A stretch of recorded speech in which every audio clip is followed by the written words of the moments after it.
মাননীয় স্পিকার, আমার মাননীয় সংসদ সদস্য খুব সুন্দর সুন্দর বক্তৃতা দিয়েছেন।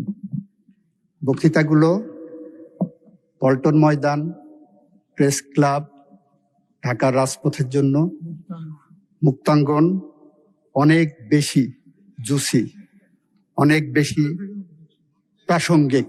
মাননীয় স্পিকার, আমার মনে হয় উনি সব পড়েছেন, শুধু বিলটা পড়েননি। এই বিলটা এনেছি, বিলটার প্রথম লাইনেই দেওয়া আছে, যেহেতু মানবাধিকার কমিশন অধ্যাদেশ 2025 এর বিষয়ে সংশ্লিষ্ট স্টেক হোল্ডারদের সহিত অধিকতর পরামর্শ যাচাই বাছাই করা প্রয়োজন, এবং যাতে করে 2009 সালের আইনটা বাতিল করে দিয়েছিলেন, মানবাধিকার কমিশনের জায়গাটা অসম্পূর্ণ না থাকে, ফাঁকা না থাকে, সেই কারণে আপাতত আমরা 2009 সালের আইনটাকে রেস্টোর করেছি, কেউ বলতে যাতে না পারে বাংলাদেশে কোনো মানবাধিকার কমিশন নাই। সুতরাং সব পড়লাম, প্রথম লাইনটাই পড়লাম না, যে 2025 সালের আইনটা আমরা অধিকতর যাচাই বাছাই করার জন্যই এনেছি। কেন অধিকতর যাচাই বাছাই করার প্রয়োজন মাননীয় স্পিকার? 2025 সালের যে অধ্যাদেশটা আমাদের সামনে এনে দেওয়া হয়েছে, এই অধ্যাদেশের দুইটা ইমপ্লিকেশন আছে। একটি ইমপ্লিকেশন হলো, আমরা যখন কোনো আইন করি, কোনো অ্যাকশন নেই, কোনো অ্যাক্ট করি, সেটা যদি এমন হয় যে এটা করেছি উইথ অ্যান আলটেরিয়র মোটিভ, এটা যদি এমন হয় যে এটা করেছি উইথ এ মেলাফাইডি মোটিভ, যদি এমন হয় যে বিএনপি ক্ষমতায় আসবে, তাকে কোনোভাবে কাজ করতে দেওয়া হবে না, সেরকম উদ্দেশ্য যদি থাকে, সে ধরনের উদ্দেশ্যপূর্ণ আইন, আইনের ভাষায় বলছি, জুডিশিয়াল রিভিউয়ের ভাষায় বলছি, কনস্টিটিউশনাল লয়ের একজন ছাত্র হিসেবে বলছি, that law is a void of initio ল।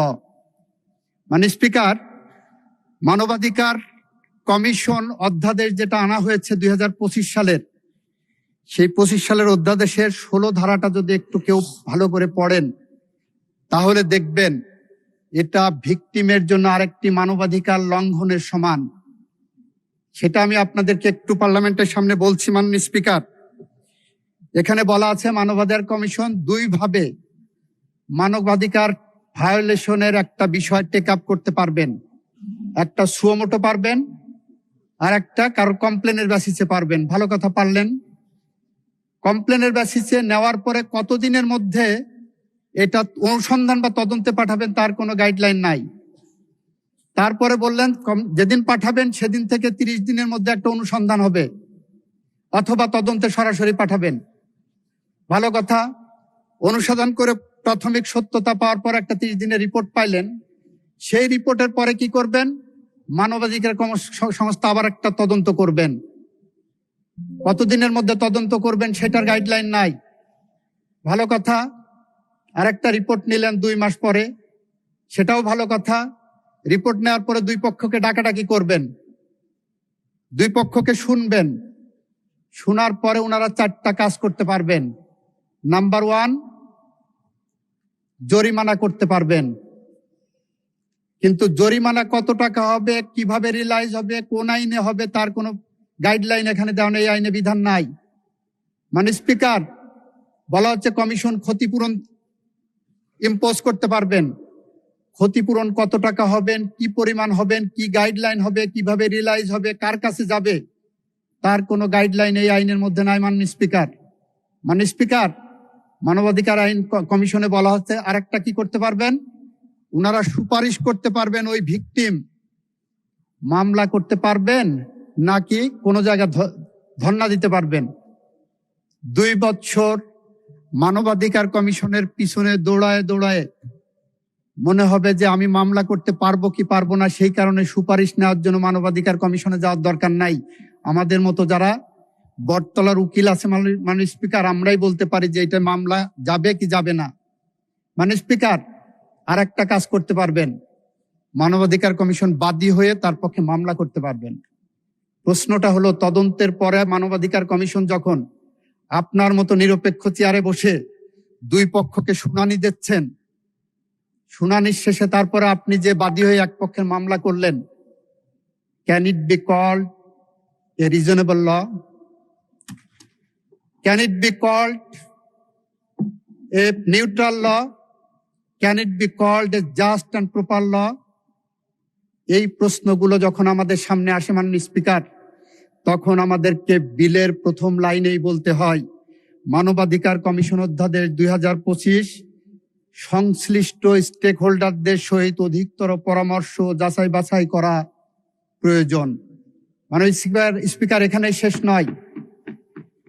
আমরা একটা আইন জানি, বাংলাদেশের ইতিহাসের সবচেয়ে জঘন্যতম অপরাধ, পৃথিবীর ইতিহাসের সবচেয়ে জঘন্যতম ইতিহাস হলো অপরাধ হলো গুম করা।